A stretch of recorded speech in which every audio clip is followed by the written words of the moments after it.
Welcome back, Rune Weavers, to Runeweaving with Birch. Today we're going to be talking about the rune Isa, which is often known as an I rune. It is the rune of ice, freezing, and the present instant of time.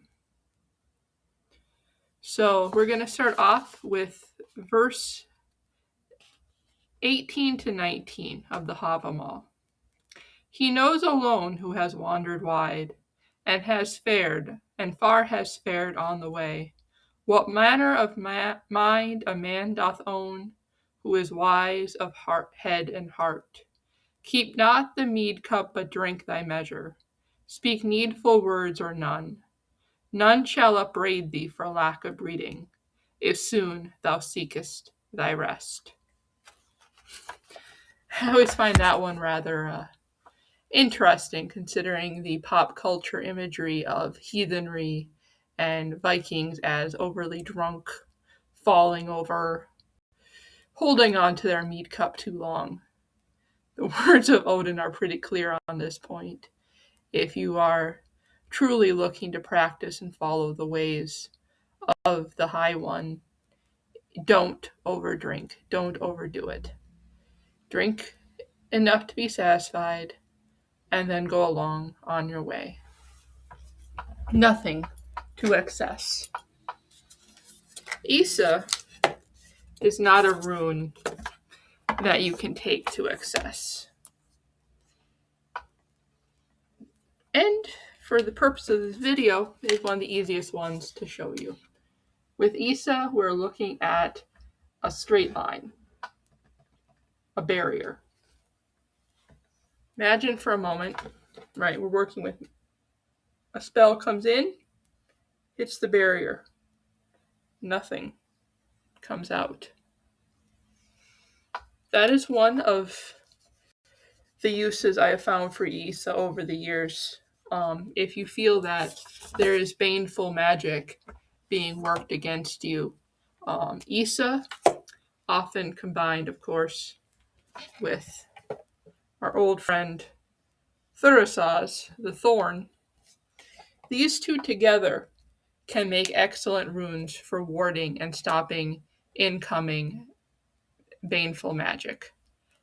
Spells, curses, they work well also in pairs. You see, evil magic comes in like this, gets impaled on Thorn, and anything that might remain gets blocked by Isa. It blocks, it stops, it prevents.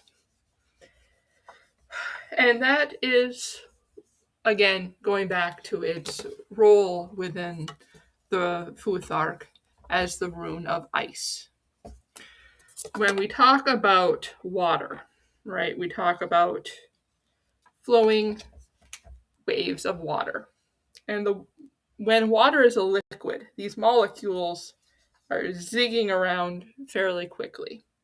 But when it reaches its frozen state, the water molecules are barely even vibrating, which is why you get the solid water versus the flowing water.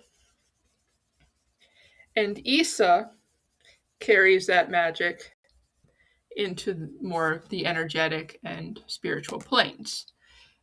It freezes them by slowing it down to the point where it can no longer move. This is also why Isa is sacred to Verhandi and the present. Because when we talk about rune weaving and working with the Norns, I've talked to you many times by now about how the past is that which is already woven, and the future is that which hasn't been woven yet. But Isa deals with this right here. Hasn't been woven yet. It is not yet completely unwoven. That precise instant when it switches between one way of being to the other. which places is similar to some of the liminal runes that I'll discuss later. But this one, it doesn't make a smooth transition. It stops it in that specific moment.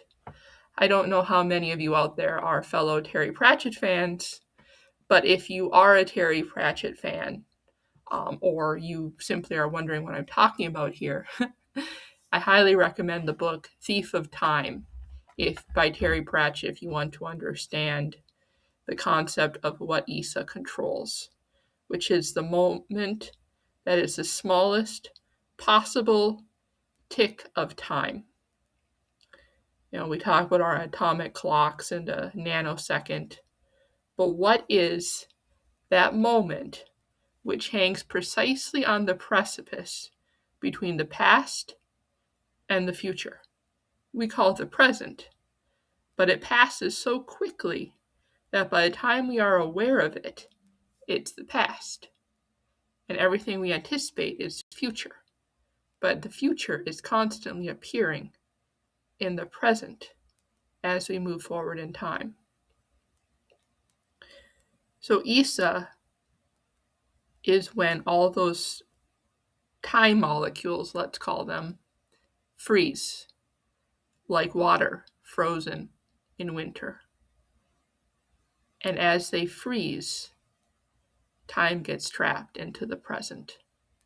It's just for us as humans, we don't have the capacity to really see what's going on there, but it is.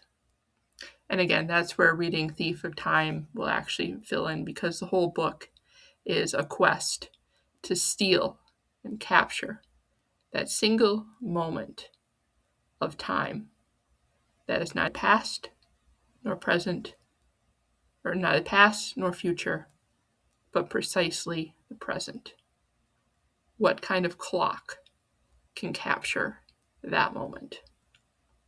So when you work with Issa, obviously we talk about it as a rune of ice. I think that also, the more mundane ice meaning should also be brought up here. Because I think when you work with some of the deities, like Skadi and Ullr and other gods and goddesses who really work with the cold, Jotun who work with the cold, Issa is a rune that you can oftentimes use when you're trying to connect with that element, that aspect of nature. I'll never forget. So I've taught classes on patterns of rune magic in South Florida and in Duluth, which have two extremely different climate patterns, as you can imagine. Duluth being one of the coldest parts of Minnesota, and South Florida being one of the hottest parts of Florida. And what's interesting is the difference in reaction to Issa in both places. In South Florida, the concept of cold, freezing cold that can, blister your nose and scorch your lungs, it's completely foreign down there. So you talk about ice and cold with this rune, and people are like, ooh, that sounds wonderful, because it's hot outside. It's 9,000 degrees, and the humidity is enough to curl your hair in 3 seconds flat. So the concept of, bitter, biting cold that you can summon with rune magic just makes you think of air conditioning. On the other hand, you go up to Duluth, which is buried in snow, I think. Not going to lie, Duluth, I'm not going to throw shade your way, but you know what I'm talking about. It gets cold up there, right? You have the lake, you have the snow, you have the lake effect snow. It gets cold, let's be honest. The reaction to Issa in Duluth was like, oh boy. There's definitely more of a mindset of, okay, well, we can handle this, but it's not the same like happy, yay, go lucky opinion, because you understand what ice is. I think I would rather drive through a blizzard than ever drive through another ice storm again in my life. So when we talk about Issa as an ice rune, you can definitely think of it in that aspect as well. Um, Summoning the powers, the cold, and the danger of ice. Slippery icicles, you'll poke your eye out, kid. All of those aspects are also contained within Issa when you work with it. Even down in South Florida, there were times where I worked with Issa um, as a form of defensive magic. And keep in mind, it was fall in Florida, so it wasn't, 9,000 degrees. It was only like 3,000 degrees.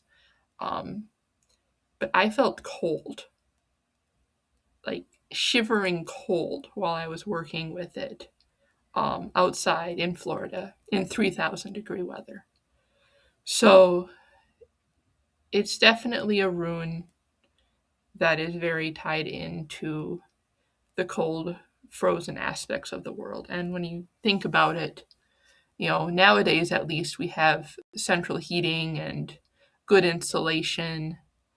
But back in the, four or 500s, when Issa was first being recorded, what did you have? You had, your probably some kind of longhouse. You pull all your cattle and your animals into the longhouse with you to get through the winter. You might have a fire going in the hearth. But if you got too far away or if you went outside, you had no choice but to respect that cold. Because if you don't respect it, it will kill you. And so there's definitely, when you work with Issa, there's a memory of that kind of primordial dread of what cold can really do to you. So anyway, Rune Weavers, that is the rune Issa, our lovely ice rune. And I hope to see you all next time on Runeweaving with Birch. Blessed be, my Rune Weavers. Blessed be.